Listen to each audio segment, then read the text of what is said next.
Hi friends, welcome back to Lakshmi Akshaya channel. ఈరోజు మనం ఇంకో చక్కని నీతి కథను అయితే చెప్పుకుంటున్నాం. అంతకంటే ముందు నా ఛానల్ ఎవరైతే సబ్స్క్రైబ్ చేసుకోలేదో సబ్స్క్రైబ్ చేసుకోండి. దాని పక్కన బెల్ ఐకాన్ని టచ్ చేయండి. దీని ద్వారా నా నోటిఫికేషన్స్ అని మీకు చేస్తాయి.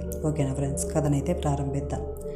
ఒక అబ్బాయిని ఉల్లిపాయలు దొంగలిస్తుంటే ఊళ్ళో వాళ్ళు పట్టుకున్నారు. న్యాయమూర్తి దగ్గరకు తీసుకొని వెళ్ళారు. న్యాయమూర్తి ఆ అబ్బాయిని 3 శిక్షలలో ఒకటి ఎంపిక చేసుకోమన్నాడు. ఒకసారి దొంగలించిన ఉల్లిపాయలన్నీ తినడమా, 100 కొరడా దెబ్బలు భరించడమా, జరిమానా చెల్లించడమా అని 3 శిక్షలు చెప్పాడు.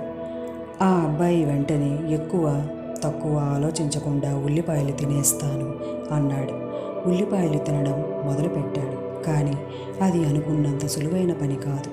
ఒక్కటి కూడా పూర్తిగా తినకుండానే కళ్ళల్లోంచి ముక్కులోంచి నీళ్లు కారడం మొదలైంది. అయినా మొండిగా ఇంకో 2 తిన్నాడు. కానీ ఇక వీలు కాలేదు. సరే, ఇది కాదు, కొరడా దెబ్బలే తింటాను అని న్యాయమూర్తికి చెప్పాడు. సైనికులు కొరడాతో కొట్టడం మొదలుపెట్టారు. కొరడా దెబ్బలంటే మాటల నొప్పి తట్టుకోలేకపోయాడు. చాలా నొప్పి భరించలేక చాలా గోల అయితే పెట్టాడు. బాబోయ్ బాబోయ్, జరిమానా కట్టేస్తాను, ఆపండి అని ఏడుపు మొదలెట్టాడు. ఏడుస్తూనే జరిమానా చెల్లించాడు. ఇప్పుడు ఆ అబ్బాయికి బాగా అర్థమయ్యింది. ఏదైనా తప్పు పని చేస్తే అది మనల్ని ముప్పు తిప్పలు పెడుతుందని.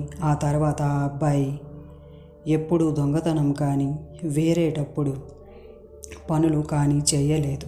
కొంతమంది ఈ కథలో ఇంకో నీతి కూడా చెప్తారు.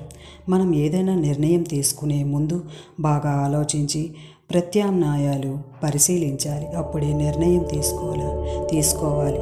ఈ కథలో నీతిని ఇలా వివరించినది. మీకు కనుక ఈ వీడియో నచ్చినట్లయితే నా వీడియోని లైక్ చేయండి, షేర్ చేయండి. నా ఛానల్ని సబ్స్క్రైబ్ చేసుకోవడం మాత్రం మర్చిపోవద్దు ఫ్రెండ్స్. ఓకేనా? ఇంకో కొత్త నీతి కథతో మీ ముందుంటాను. నేను మీ Lakshmi Akshaya channel. Thanks for watching. ఉంటాను. Bye friends.